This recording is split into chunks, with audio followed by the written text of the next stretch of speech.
वैसे तो दुनिया आर्ट और आर्टिस्ट से भरी पड़ी है, लेकिन अपनी थॉट्स, फीलिंग्स और अपने विजन को एक पेंटिंग में उतारने के लिए बेहद काबिल आर्टिस्ट का होना ज़रूरी है। इस वीडियो में हम दुनिया की 10 सबसे फेमस पेंटिंग्स के बारे में जानेंगे। इन पेंटिंग्स को देखने के बाद आप इन्हें बनाने वाले आर्टिस्ट की तारीफ ज़रूर करोगे। Number 10, the school of Athens. Italian renaissance के दौरान बनाया गया ये मास्टरपीस रेनेसेंस की सबसे खूबसूरत पेंटिंग्स में से एक है। इसे इटली के महान पेंटर रैफल ने 1509 से 1511 के बीच बनाया था। पेंटिंग में एंशंट ग्रीक फिलोसफी और फेमस फिलोसोफर्स को दिखाया गया है। ये जो बीच में दो व्यक्ति हैं, ये प्लेटो और एरिस्टोटल हैं। ये पाइथागोरस है। ये पेंटिंग वेटिकन सिटी के अपोस्टोलिक पैलेस में रखी है।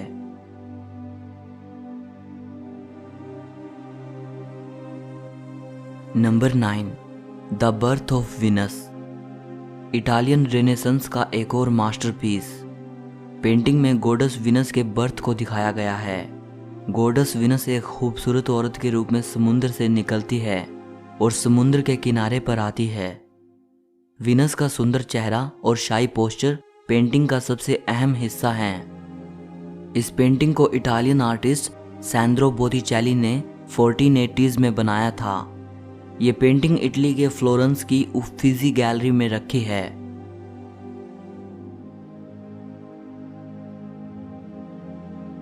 Number 8, the scream. इसे नॉर्वे के पेंटर एडवर्ड मंक ने 1893 में बनाया था। पेंटर ने कहा था कि एक दिन वो सनसेट के दौरान टहलने निकले थे, तभी अचानक सूर्य के प्रकाश ने बादलों को खून की तरह लाल कर दिया। पेंटर कहते हैं कि उस समय उन्होंने प्रकृति से गुजरने वाली एक अनंत चीख को महसूस किया और उस दिन उन्होंने जो डर महसूस किया था उसी का दृश्य उन्होंने इस पेंटिंग में उतारा है। द स्क्रीम उन चुनिंदा पेंटिंग्स में से है जिनको एक्सप्रेशनिज्म स्टाइल में बनाया गया है, मतलब इमोशंस की ओर ज़्यादा ध्यान दिया गया है और रियलिटी को ब्लर किया गया है। 2004 में इस पेंटिंग को चुरा लिया गया था। पेंटिंग 2 साल तक मिसिंग रही और 2006 में इसे रिकवर कर लिया गया। ये नॉर्वे की कैपिटल ओस्लो की नेशनल गैलरी में रखी है।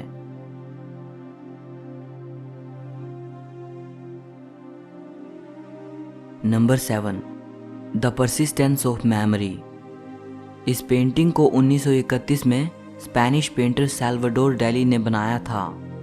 इसे हिस्ट्री का one of the finest art work माना जाता है। पेंटिंग में सॉफ्ट मेल्टिंग क्लॉक्स दिखाई गई हैं। पेंटिंग का उद्देश्य लोगों का ध्यान उनकी लाइफ और टाइम की तरफ लेकर जाना है।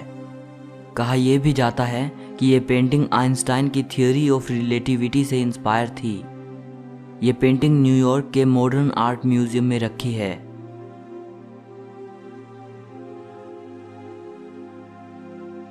Number 6, Olympia. पेंटिंग में बेड पर लेटे हुए एक न्यूड वुमन को दिखाया गया है जिसका नाम ओलंपिया है। उसकी सर्वेंट उसको फ्लावर्स देने के लिए खड़ी है जो ओलंपिया के लिए किसी द्वारा भेजे गए हैं। जब पेंटिंग को 1865 में पहली बार प्रदर्शित किया गया तो पेंटिंग को लेकर काफ़ी कंट्रोवर्सी हुई। उस समय की ऑडियंस को जिस बात ने हैरान किया वो ओलंपिया की न्यूडिटी नहीं थी। पेंटिंग विवाद में आने का कारण था ओलंपिया की कन्फ्रंटेशनल गेज और कुछ चीज़ें जो उसे एक प्रोस्टिट्यूट की तरह दिखा रही थी।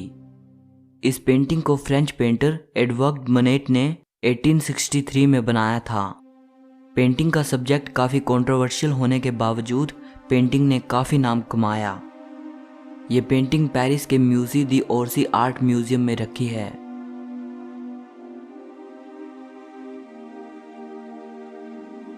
नंबर 5, गर्निका। ये पेंटिंग पिकासो की मोस्ट फेमस पेंटिंग है। ये पेंटिंग स्पेनिश सिविल वार के दौरान स्पेन के गर्निका शहर में हुई बॉम्बिंग को दर्शाती है। पेंटिंग में वायलेंस और लोगों व जानवरों की सफरिंग को दिखाया गया है। 1937 में स्पेनिश सिविल वार के दौरान पिकासो ने इस पेंटिंग को बनाया था। इसे हिस्ट्री की most important anti war painting माना जाता है। ये पेंटिंग स्पेन के Museo Reina Sofia national museum में रखी है।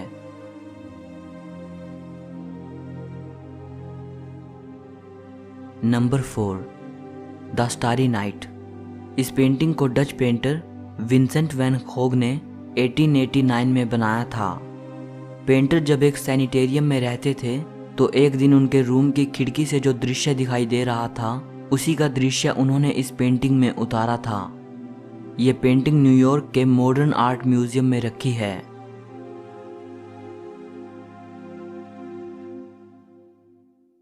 Number 3, creation of Adam. इस पेंटिंग का नाम हिस्ट्री की मोस्ट रिलीजियस पेंटिंग्स में शुमार है और हाई रेनेसेंस की मोस्ट इम्पोर्टेंट पेंटिंग्स में से ये एक है। ये पेंटिंग वेटिकन की सिस्टीन चैपल सीलिंग का हिस्सा है। इसे मिकलांजेलो ने 1508 से 1512 के बीच बनाया था। पेंटिंग दिखाती है बाइबल की कहानी के अनुसार कैसे गॉड ने एडम को पैदा किया। बाइबल के अनुसार एडम को दुनिया का पहला इंसान माना जाता है।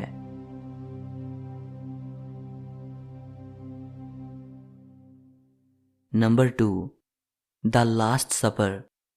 इस पेंटिंग को दुनिया के सबसे महान आर्टिस्ट लियोनार्डो दा विंची ने लेट 15th सेंचुरी में बनाया था। इस पेंटिंग में जीसस को सूली दिए जाने से पहले उनको आखिरी भोजन करते हुए दिखाया गया है। वो अपने 12 शिष्यों के साथ बैठे हैं। पेंटिंग में उस दृश्य को दिखाया गया है जब जीसस अपने शिष्यों को कहते हैं कि तुम में से एक मेरे साथ विश्वासघात करेगा। अगर आप इस पेंटिंग के बारे में ज़्यादा जानना चाहते हैं तो इस पर मैंने एक वीडियो बनाया है जिसे आप ऊपर आई बटन पर क्लिक करके देख सकते हो और डिस्क्रिप्शन में भी मैंने उसका लिंक दिया है। इससे पहले कि नंबर 1 पेंटिंग की बात करें, कुछ फेमस पेंटिंग्स का जिक्र कर लेना ज़रूरी है जिनको इस लिस्ट में शामिल नहीं किया जा सका। Girl with pearl earring, Whistler's mother,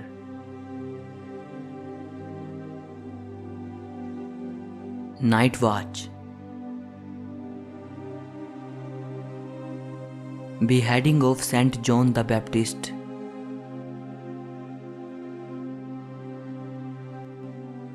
number 1, Mona Lisa. ये इतिहास की सबसे फेमस पेंटिंग है। इस पेंटिंग पर सबसे ज़्यादा लिखा गया है, सबसे ज़्यादा गाया गया है। ये सबसे ज़्यादा विजिट की जाने वाली और सबसे ज़्यादा प्रशंसा पाने वाली पेंटिंग है। इसे भी लियोनार्डो दा विंची ने ही बनाया था। कहा जाता है कि ये एक इटालियन महिला लिसा घेरार्दनी का चित्र है। इस पेंटिंग पर सालों से रिसर्च होती आई है क्योंकि इसमें कई रहस्य छिपे हैं। अगर आप मोनालिसा के रहस्यों के बारे में जानना चाहते हैं तो इस पर भी मैंने एक वीडियो बनाया है जिसे आप आई बटन पर क्लिक करके देख सकते हैं और डिस्क्रिप्शन में भी उसका लिंक है। सो इस वीडियो के लिए इतना ही। अगर आपको ये वीडियो पसंद आई हो तो लाइक और शेयर ज़रूर करना, कमेंट करके इस वीडियो के बारे में अपनी राय देना। और अगर आप हिस्ट्री से जुड़ी ऐसी ही अमेजिंग वीडियोस को देखना चाहते हैं तो चैनल को सब्सक्राइब करके घंटी को दबा देना। सो मिलते हैं अगली वीडियो में।